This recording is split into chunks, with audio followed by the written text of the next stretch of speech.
All right, so I'm just gonna say it. This country has got a lot of problems right now. Um, I think it's financial, and that's what's going on, and that's kind of why we have the king of bankruptcy in charge of it right now. Because if you notice, we're not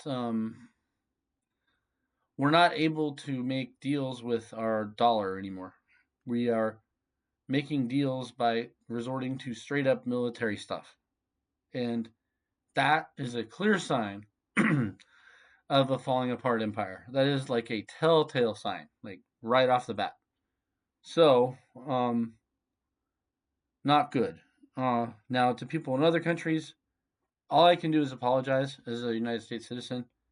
I don't want any of this. I'd be more than happy to let the dollar devalue by like half its, weight and just take the consequences as because we'd get by. We're a big enough country. We have like if we just free up some resources, we could get by. We'd have to live like everybody else and stuff like that. It would be very difficult for people who live abroad. That you see all these people on the internet that like brag about how awesome it is living in like Costa Rica or this country or that country. Yeah, your dollar is really good. Yeah, wait till it isn't, because I have a feeling that's going to happen anyway.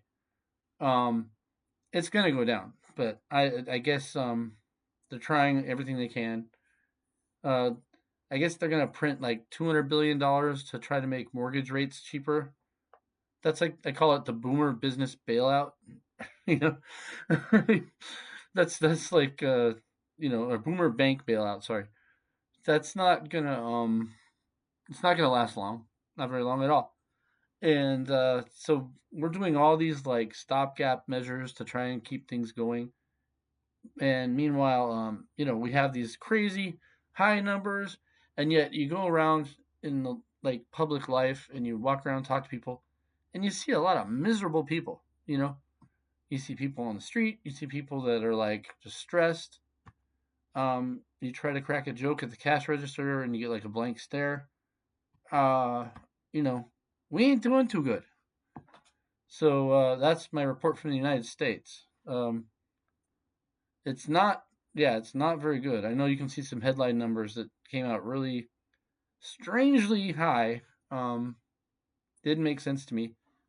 And the ironic part was the jobs number that came out on Friday, I believe, was you know very low, and the market loved it because it means lower interest rates. Oh great, more inflation, more inflation.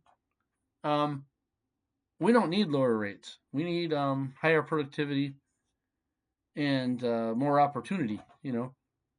And more cooperation with other countries. But how can you cooperate with a country that has a president that is constantly changing tariff rates every 2 weeks? It's almost impossible to do business across the world. So that's my rant. Uh, to my fellow Americans, you're not crazy. If you think you're going crazy, you're not. If you like it, I don't know what's wrong with you. Uh, you know, man, if you're abroad, in another country, um, and you're looking at us going, "What's wrong with you Americans?" I can't tell you, but some of us know. Okay, so that's it.